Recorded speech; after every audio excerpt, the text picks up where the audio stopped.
በትምህርት ዕድሜ ላይ ካሉ ልጆች ጋር ወላጅነት ምን ያህል ስኬታማ ሊሆን ይችላል? ሰላም ለሁላችሁም ይሁን። ስሜ ዘካርያስ አዳነ እባላለሁ። በአሜሪካን ሀገር በዋሽንግተን ስቴት እና በብሔራዊ አማካሪዎች ቦርድ ፈቃድ ያለው የአእምሮ ጤና አማካሪ ነኝ።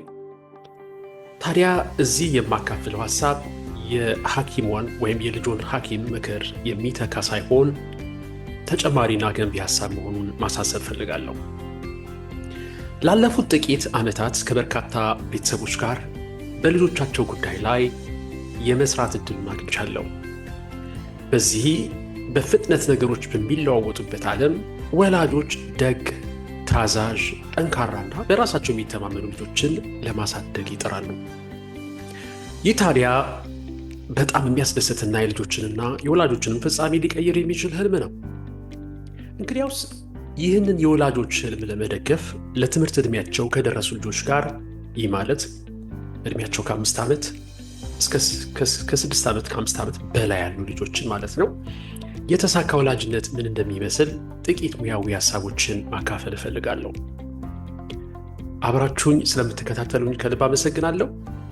እንግዲያውስ ይህን ስላችሁ ስኬታማ ወላጅነትን ብዬ ስል ፍጹም ስለሆነ ወላጅነትን ሳይሆን፣ ምክንያቱም ፍጹም የሆነ ወላጅነት ስለሌለ ማለት ነው፣ ሆን ተብሎ ስለሚደረግ ወይም ኢንቴንሽናል ፓረንቲንግ በትዕግስትና በጸጋ ስለተሞላ አስተዳደግ ነው።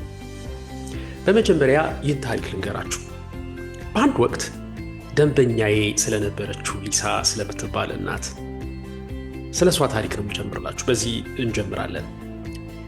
እንግዲያውስ ሊሳ ብዬ ስላችሁ እንግዲህ እውነተኛ ስሙ አይደለም፣ ለሚስጥርን ለመጠበቅ እውነተኛ ስሟ ሌላ ነው እና እንግዲያውስ ሊሳ የ9 ዓመቱ ልጇን ቤንን ከማንበብ ጋር በተያያዘ ችግር ገጥሞት ነበር። ማንበብ የሚባለው ነገር ህልም ነው የሆነበት። ማታ ማታ የቤት ስራ ደግሞ ወይም ሆምወርክ ብስጭትን ያመጣል እና የመኝታ ጊዜው ብዙውን ጊዜ በእንባ የታጀበ ነው። ሊሳ እንደተሸነፈች ተሰማት። ይህም ወላጅነት ከባድ መሆኑን ያሳያል ብላለች። ነገር ግን ተስፋ ከመቁረጥና የበለጠ በዚህ ሁኔታ ከመግፋት ይልቅ አንድ እርምጃ ወደ ኋላ ወስዳ ከስሜታዊነት ይልቅ ሆን ብላ የቤንን ሁኔታ የሚቀይር ሌላ ነገር ማድረግ እንዳለባት በምክር ጊዜያችን ተነጋገርን። ሊሳ በምክር ያገኘችውን ሐሳብ ሄዳ ስተገብረው መጀመሪያ አብራ ማንበብ ጀመረች። እሱን ለማስተካከል ሳይሆን አብራው ጊዜ በማጥፋት ከእርሱ ጋር ለመደሰት በይበልጥ ለመቀራረብ ጀመረች። አሁን እንደ ድሮ ሆምወርክህ ሳትሰራ እንዲህ ሳታደርግ ሳታነብ የሚለው ነገር ቀረ። ይህ ታዲያ እንግዲህ በምንድን ነው የተገበረችው? ሊሳ የተረት መጽሐፍትን፣ ስዕላዊ ልቦለዶችን፣ ስለ እንስሳት የሚናገሩ መጽሐፍትን መርጣ አብራው ማንበብ ጀመረች።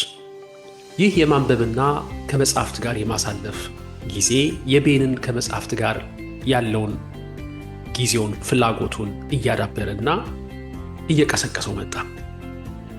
እንግዲያውስ በእያንዳንዱ ምሽት የቤን እድገት መታየት ጀመረ። ማልቀሱ ወደ ሳቅ፣ ብስጭቱ ወደ መነሳሳት አመራ።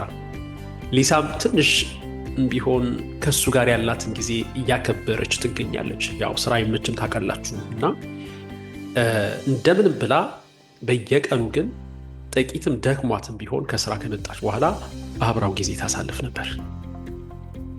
ከጊዜ በኋላ የቤን ንባብ እየተሻሻለ መጣ። ከሁሉም በላይ ግን ግንኙነታቸው እየጠነከረ ሄደ። የተሳካ ወላጅነት ይህን ይመስላል። ከማስተካከል ከመቆጣትና ለመቅጣት ከመቸኮል በፊት የቀረበ ግንኙነት ልጆቻችን ይፈልጋሉ። ሌላኛው ምሳሌ ጄምስ የሚባል አባት ነው። ጄምስ የ7 ዓመት ሴት ልጁን ሚያን ይዞ ወደ ምክር አገልግሎት መጣ። ሚያ የትምህርት ቤቷ የምሳ መርሃ ግብር ወይም ደግሞ የምሳ ሰዓት ጊዜ ሲቀየርባት ተጨነቀች። በለውጥ ወይም በነገሮች መቀያየር ሊያ ችግር አለባት። ነገሮች ሲቀያየሩ፣ ከሩቲን ሲወጡ ወይም ደግሞ ከቀን ለቀን ተመሳሳይ ሂደቶች ወደ ሲቀያየሩ ያ ጭንቀትን ያመጣባታል። ከዚህም የተነሳ ትምህርት ቤት መሄድ አስጠላት፣ ታለቅሳለች። እናም ጄምስ ተቸገረ በጣም።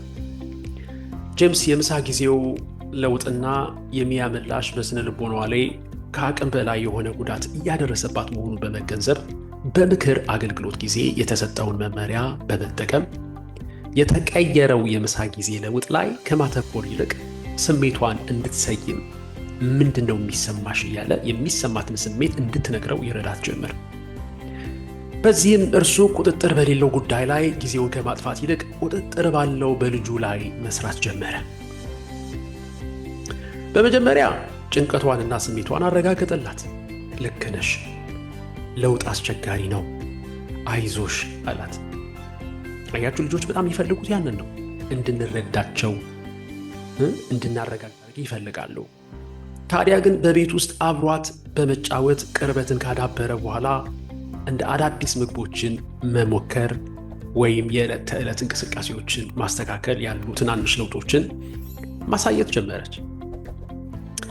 ለለውጥ ያላትን አስተሳሰብና በሚለዋወጥ ዓለም ውስጥ እንደምትኖር በማሳየት ብዙም ሳይቆይ ሚያ በትምህርት ቤት ብቻ ሳይሆን በሕይወቷ ውስጥ የበለጠ መላመድን ጀመረች።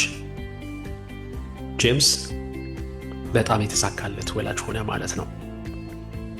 ስኬታማ ወላጅነት ይቻላል ማለት ነው? አዎ ይቻላል። እንግዲህ በትምህርት ቤት ዕድሜ ላይ ያሉትን ልጆች ማሳደግ ሁሉንም ነገር በትክክል ማድረግ ማለት አይደለም።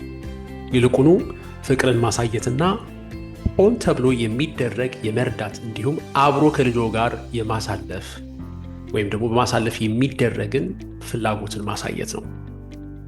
አግባብነት ያለውም ጥያቄ አሁን ልጄ ከኔ ምን ትፈልጋለች፣ አሁን ከኔ ልጄ ምን ይፈልጋል ብሎ መጠየቅና እነዚህን የመሳሰሉ ነገሮችን በዋናነት መያዝ ማድረግ ማለት ነው። ምንድን ነው ከኔ የሚፈልገው? በዚህ ሁሉ ግን ከጎናቸው አብሮ ለመሆን ፈቃደኛ መሆን ማለት ነው። ይህንን ብዬ ለዛሬ እዚህ ጋር ላብቃ። ስኬታማ ወላጅ መሆን ፍጹም ወላጅ መሆን ማለት አይደለም፣ ወይም ደግሞ ፍጹም ወላጅ መሆን አይጠበቅቦትም። ይልቁኑ ለልጆቻችን ለመገኘት ፈቃደኛ መሆን እንጂ። ይህንን ብዬ ላብቃ ለዛሬ እዚሁ። ይህንን ብዬ ላብቃ።